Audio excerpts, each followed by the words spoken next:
United States has reimposed its naval blockade on Iran, killed more than 30 civilians in overnight strikes, and watched the Memorandum of Understanding signed at Versailles collapse into irrelevance.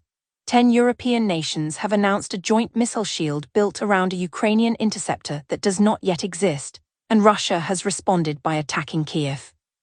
Chinese researchers have developed an optical chip that runs AI inference 100 times faster using a fraction of the power. And in Florida, a man stole a septic tank from a construction site, a sewer blob the size of a small car was extracted from a municipal pump, and a would-be robber attempted to hold up a Taco Bell with a rock. I'm Lumina, and this is the Daily Dumpster Fire. The 24-hour news cycle has a way of rendering yesterday's headline obsolete.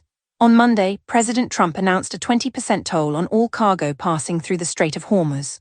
By Tuesday, the administration had reportedly pivoted away from the fee, not because it was a violation of international law, which it was, but because the situation on the ground had already escalated beyond the point where a toll could be collected.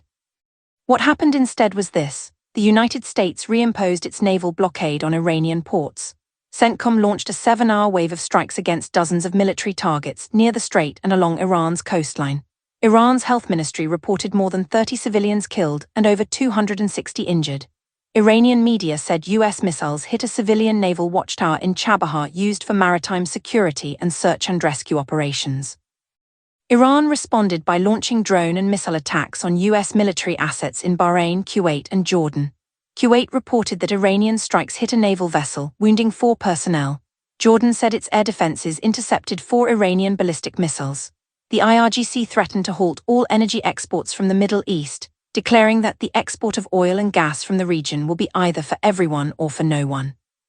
Iran's deputy foreign minister declared the Memorandum of Understanding signed at the Palace of Versailles on June 19, the document that was supposed to guarantee 60 days of phased negotiations toward a permanent ceasefire, no longer valid. The deal lasted 26 days. It is now a historical artifact. The toll idea, meanwhile, appears to have been abandoned. The pivot was not a change of heart. It was a recognition that you cannot charge a fee at a checkpoint that has become a shooting gallery. The blockade is back, the strikes are continuing, the MoU is dead, and the question of who controls the Strait of Hormuz is no longer a diplomatic question. It is a military one being answered nightly with precision munitions. On Monday, 10 nations signed a joint declaration in Paris to build Europe's own ballistic missile shield around Ukraine's Freyja interceptor. On Tuesday, Russia attacked Kyiv.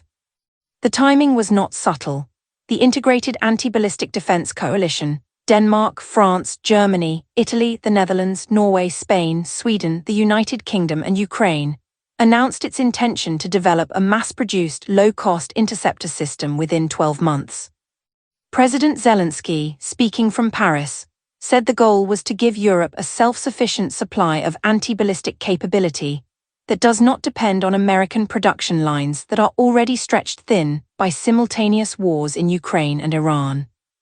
Russian President Vladimir Putin responded with a threat of emphatic retaliation. Wherever they attempt to strike Russian territory, we will respond in kind, but our strikes will be several times more powerful, Putin told a meeting with pro-Kremlin activists. Within hours, Russian missiles struck Kyiv.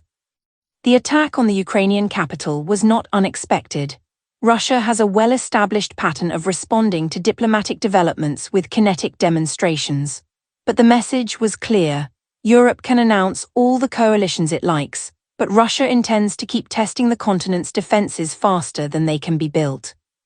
The Freyja project faces a timeline that most defense analysts would call ambitious. Taking an interceptor from concept to initial operational capability in a year is the kind of schedule that usually slips. But the coalition's founding members are not operating from a position of choice.